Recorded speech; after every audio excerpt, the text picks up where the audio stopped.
Parents are often a little bit confused about how often the stretches should be completed. So everything I talk about is in an ideal world and talking about the best way to manipulate the healing of the wound. So we talked about it in a previous video and I talk about it during the consult, but a wound heals by constriction. So I tell parents to imagine that you have a cut on your arm. As that cut heals, it scabs over and then the scab gets smaller and smaller and smaller. So what we're trying to accomplish by stretching the wound is to elongate the wound, make it as long as possible. So it still heals, but we're able to control kind of the rate at which it heals and also the shape in which it heals. The ultimate goal is that at the other side of healing, we have a pliable new tie or new freedom and not a really restricted thick scar. That being said, that we have to talk about the frequency in which to do these exercises.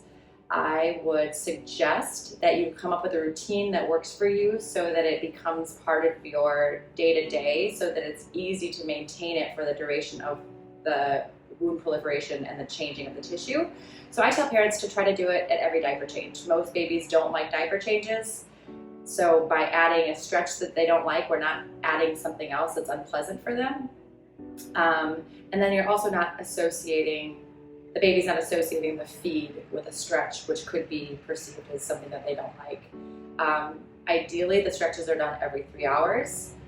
Another really common question I get is, should we wake our baby up in the middle of the night to do the stretches?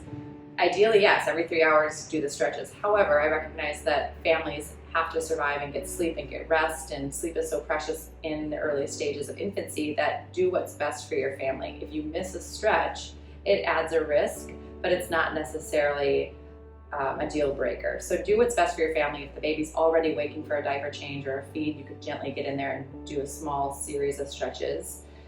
If it's really impacting your mental health and well-being, then skip it.